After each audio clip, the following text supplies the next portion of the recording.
Bismillahirrahmanirrahim. Assalamualaikum warahmatullahi wabarakatuh. Alhamdulillahilladzi ja'ala syahra ramadhana qurrata wajhil 'am wa syarrafa awqatahu 'ala sa'iril awqat wa faddala ayyamahu 'ala sa'iril ayyam. Amma ba'd. Hadirin jamaah sekalian yang dirahmati Allah Subhanahu wa taala. Rasulullah sallallahu alaihi wasallam bersabda dalam sebuah hadis yang diriwayatkan dari Abi Hurairah radhiyallahu anhu bahwa kelak pada hari kiamat Allah Subhanahu wa taala akan memberikan perlindungan kepada 7 golongan. Kepada 7 golongan orang. Salah satunya adalah golongan laki-laki yang ketika diajak berbuat maksiat oleh seorang perempuan terhormat dan cantik, dia menolaknya sebagaimana disebutkan dalam cuplikan hadis berikut.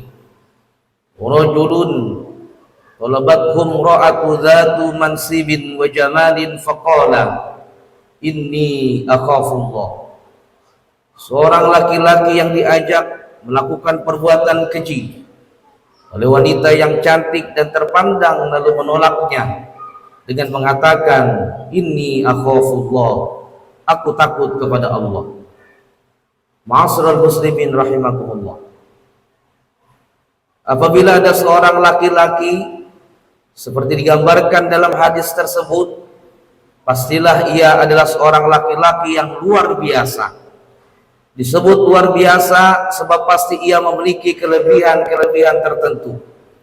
Secara fisik, pastilah ia sangat menarik sehingga seorang perempuan yang memiliki kedudukan dan berwajah cantik pun merasa tergiur dengan ketampanan dan kegagahannya. Tetapi ajakan tersebut karena kuatnya iman yang ada di dalam dadanya, ia merasa takut kepada Allah dengan mengatakan inni akhafullah. Hadirin jamaah sekalian, apa yang digambarkan dalam hadis itu mengingatkan kita kepada kisah Yusuf yang kelak menjadi seorang nabi dan rasul. Waktu itu Yusuf masih muda belia, di mana beliau digoda oleh Siti Zulaikha, istri pejabat Mesir.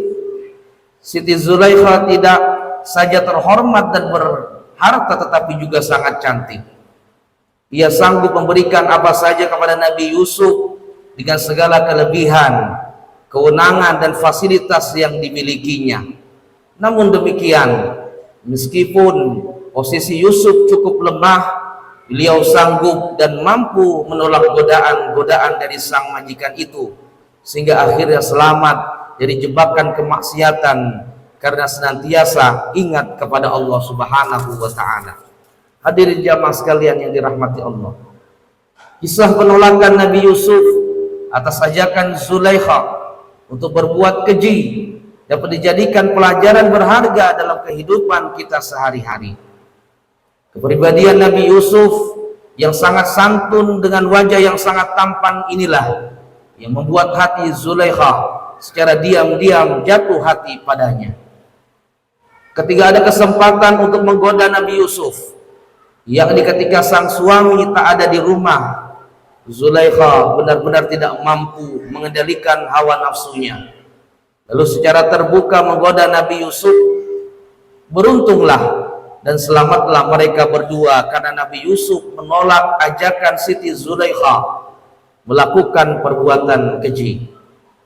Untuk menghindar dari godaan-godaan tersebut, Nabi Yusuf kemudian berdoa kepada Allah Subhanahu wa taala agar beliau dimasukkan ke dalam penjara sebagaimana termaktub dalam surat Yusuf ayat 33. Qala rabbis sijnu ahabbu ilayya mimma yad'unani ilayhi wa la tasrif anni kaidahunna asbu ilaihinna wa akum minal jahilin. Wahai Tuhanku, penjara lebih aku sukai daripada memenuhi ajakan mereka kepadaku. Dan jika tidak engkau hindarkan daripadaku tipu daya mereka, tentu aku akan cenderung untuk memenuhi keinginan mereka, dan tentulah aku termasuk orang-orang yang bodoh. Setelah berdoa seperti itu, Nabi Yusuf dipenjarakan atas perintah suami Zulaikha, meski beliau tidak bersalah. Tapi memang begitulah doa Nabi Yusuf kepada Allah agar dijauhkan dari Zulaikha.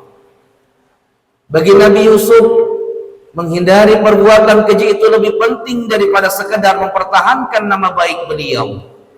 Kesediaan beliau untuk dipenjara juga beliau maksud untuk menjaga nama baik dan kehormatan keluarga majikannya.